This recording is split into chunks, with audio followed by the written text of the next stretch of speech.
صوبائی وزیر تعلیم سندھ سعید غنی نے کہا ہے کہ یقین دلاتے ہیں کہ اب پابندیاں بڑھیں گی نہیں کم ہوں گی۔ غیر مقبول فیصلے شہریوں کی زندگی بچانے کے لیے کیے۔ ایک دو دن کی بات ہے، کوشش کریں گے کہ آج ہو جائے، آج نہیں تو کل ہو جائے گا، کسی ہو جائے گا یہ مسئلہ کا حل۔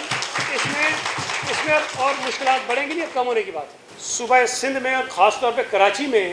کاروباری سرگرمیاں کم ہوں گی، آپ کو تو نقصان ہوتا ہی ہوتا ہے، صوبہ سندھ کی حکومت کے اپنے ریونیوز بھی کم ہوتے ہیں اور پچھلے سال ہوئے ہیں، اور اس سال بھی اگر یہ سختیاں لگی ہیں تو اس سے ریونیو کم ہوگا۔ تو اس کا نقصان سب کو ہوتا ہے، حکومت کو بھی ہوتا ہے، اور ظاہر ہے جب حکومت کو ریونیوز کم آتے ہیں تو پھر اس کے اپنے جو پلانز ہوتے ہیں، جو ڈیولپمنٹ ہوتی ہے وہ متاثر ہوتی ہے اس سے۔ جو چیزیں سندھ حکومت کے پاس ہیں اس میں ہم نے ریلیف دینے کی کوشش پچھلے سال بھی کی تھی، اور اس سال بھی یہ کووڈ کی وجہ سے جو کاروبار آپ کا متاثر ہوا ہے، سندھ حکومت کے بس میں جو چیزیں ہیں، جو ٹیکس سندھ حکومت لگاتی ہے، اس میں ضرور سفارش کروں گا سی ایم صاحب سے بھی، اور ہمارے جو سیکرٹری فائنینس ان کو بھی کہوں گا، ایس آر بی سے بھی کہوں گا کہ وہ جتنا سپورٹ کر سکتے ہیں، جتنا ریلیف دے سکتے ہیں وہ ریلیف ہم آپ کو دیں، اور انشاءاللہ تعالی ہم کو کرا دیں۔ کراچی چیمبر آف کامرس میں خطاب کرتے ہوئے سعید غنی نے کہا کہ اگر کاروبار 6 بجے بند ہوگا تو پولیس کو بھی پیسے لینے کا موقع نہیں ملے گا۔ جو پولیس کی طرف سے اور ایڈمنسٹریشن کی طرف سے زیادتیاں ہوتی ہیں، اس بات کا بالکل میں اسے ڈس ایگری نہیں کرتا ہوں۔ اس کی شکایت اگر آپ کو آتی ہے تو یقیناً ہمیں بھی آتی ہیں، اور ہم بھی لوگوں سے ملتے ہیں، لوگ ہم سے ملتے ہیں، میسیجز آتے ہیں، بہت سارے طریقوں سے پتہ چلتا ہے، میڈیا سے پتہ چلتا ہے۔ اس کو کنٹرول کرنے کے لیے بہت سارے اقدامات کیے بھی ہیں، سی ایم صاحب نے بڑی سختیاں بھی کی ہیں، کئی لوگوں کو ہٹایا بھی ہے، کئی لوگوں کے خلاف کارروائی بھی کی ہے، لیکن بدقسمتی سے ہمیں ماننا چاہیے کہ ہمارے یہاں جو ایک کلچر ہے، اس کلچر میں آپ کسی کو اختیار دیں اور کہیں کہ تم نے یہ کام کرنا ہے تو وہ مس یوز کرتے ہیں، اس اختیار کو مس یوز کرتے ہیں۔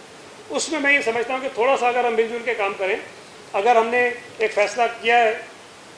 بڑا ناگوار سا فیصلہ ہے، بڑا سخت فیصلہ ہے، برا فیصلہ ہے، ناپسندیدہ فیصلہ ہے کہ جی 6 بجے بند کرنا ہے، تو کوشش کریں کہ یہ 6 بجے، اب تو خیر اللہ خیر کر ہوگا کہ گزر کے ٹائم، لیکن اگر 6 بجے بند ہو جائے گا تو شاید پولیس کو بھی موقع نہیں ملے گا کہ وہ یہ حرکتیں کر سکے اور یہ کام کر سکے۔ لیکن جو شخص پولیس کو یا ایڈمنسٹریشن کو یا کسی سرکاری آدمی کو غلط طریقے سے پیسے دے گا، پیسے تو پولیس کو دے رہا ہوگا، گالیاں ہمیں دے رہا ہوگا، تو یہ منہ سے نہ دے، دل میں ضرور دے رہا ہوگا۔ انہوں نے کہا کہ اگر سب لوگ ویکسین کروا لیں تو ساری چیزیں کھل جائیں گی۔ دکاندار لکھ کر لگائیں جو ویکسین نہیں کروائے گا دکان میں نہیں آئے گا۔ سندھ میں ویکسینیشن کے عمل کو مزید تیز کرنے کی بات ہم کر رہے ہیں، اور یہ اسی لیے کر رہے ہیں تاکہ جو کاروبار ہے اس پر پابندیاں کم سے کم ہوں۔ اگر آپ بھی ویکسینیٹڈ ہوں، آپ کی دکان میں کام کرنے والے سارے لوگ ویکسینیٹڈ ہوں، آپ کے پاس آنے والے کسٹمر سارے ویکسینیٹڈ ہوں،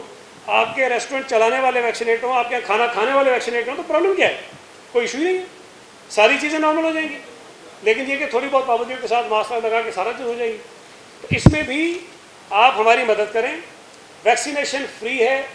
بہت بڑے پیمانے پر مراکز بنائے جا رہے ہیں، آنے والے دنوں میں مزید بنائے جائیں گے، موبائل ارینجمنٹس کیے جا رہے ہیں کہ موبائل گاڑیاں ہوں گی، مختلف علاقوں میں جائیں گی، مختلف جگہوں میں جائیں گی، مختلف سوسائٹیوں میں جائیں گی، مختلف جو بڑے بڑے رہائشی پروجیکٹس ہیں اس میں جائیں گی، وہاں لوگوں کو ویکسینیٹ کریں گے۔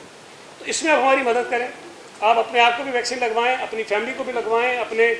ساتھ جو کام کرنے والے ملازمین ہیں ان کو بھی لگوائیں، اپنے جو آپ کے پاس کسٹمرز آتے ہیں ان پہ بھی لگوائیں، اور یہ تجویز دیں آپ کے بھائی ہم لکھ کے لگائیں گے جس کو ویکسین نہیں ہوگی وہ دکان میں نہیں آ سکتا۔ سعید غنی نے کہا کہ ٹاسک فورس نے سختیاں کم کرنے کا عندیہ دیا ہے، ری اوپننگ کی طرف جا رہے ہیں۔ پہلی لہر میں بھی پابندیاں آہستہ آہستہ ہٹائی گئیں۔ آج بھی جو ٹاسک فورس کا اجلاس ہوا اس میں یہی چیزیں ہوئی کہ اب ان کو آہستہ آہستہ ہم نے کھولا کس طرح سے، ان سختیوں کو نرم کرنے کا مرحلہ وار جو ہے وہ سلسلہ شروع کرنے کی بات کی گئی، اور اسی سلسلے میں ہمیں یہ ہدایت کی گئی کہ آپ کراچی چیمبر سے بات کریں، ان سے مشاورت کریں، اور یہ بھی کہا گیا کہ ابھی شاید ایک آدھ دن میں دوبارہ میٹنگ ہوگی، اس میٹنگ میں ہم کراچی چیمبر کے نمائندے کو بٹھائیں ٹاسک فورس کی میٹنگ میں، اور ان کے سامنے ساری باتیں ہوں، پھر ان کی مشاورت سے ہم اس کو ری اوپننگ کی طرف جائیں اور پابندیوں کو کم کرنے کی طرف جائیں۔ تو جو پابندیاں لگنی تھیں وہ لگی، اللہ کرے کہ چیزیں انڈر کنٹرول ہوں، خدا نخواستہ اگر حالات پھر خراب ہوتے ہیں پھر چوائس کوئی نہیں ہے، پھر ظاہر ہے کہ پھر جانا پڑے گا ہمیں اسی طرف، لیکن ہمیں بھی دعا کرنی چاہیے، آپ کو بھی، اور تھوڑی سی احتیاط بھی کرنی چاہیے کہ پچھلی عید الفطر کے 15ویں دن 3000 پہ ہم گئے تھے، اور اس عید الفطر کے 7ویں دن ہم نے 2000 کو کراس کر لیا تھا، جو پچھلے سال نہیں تھا۔ جب 2000 کو کراس کیا تو اس وقت پریشانی بڑھی یہاں کہ اگر پچھلے سال ہم 15 دنوں بعد 3000 پہ گئے تھے، اس مرتبہ 7ویں دن ہم 2000 پہ کھڑے ہیں تو 15ویں دن ہم پتہ نہیں کہاں ہوں گے۔ پھر فوری طور پر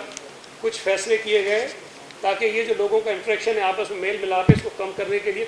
کچھ پابندیاں لگائی جائیں. اور میں اس بات کو مانتا ہوں کہ تکلیف ہوئی ہے, ہونی چاہیے, ظاہر ہے لوگوں کا کاروبار ختم ہوتا ہے, متاثر ہوتا ہے, لیکن یہ بات ذہن میں رکھیں کہ یہ ان پاپولر ڈیسیشنز ہے. نمبر 2000 کو کراس کر گیا تھا,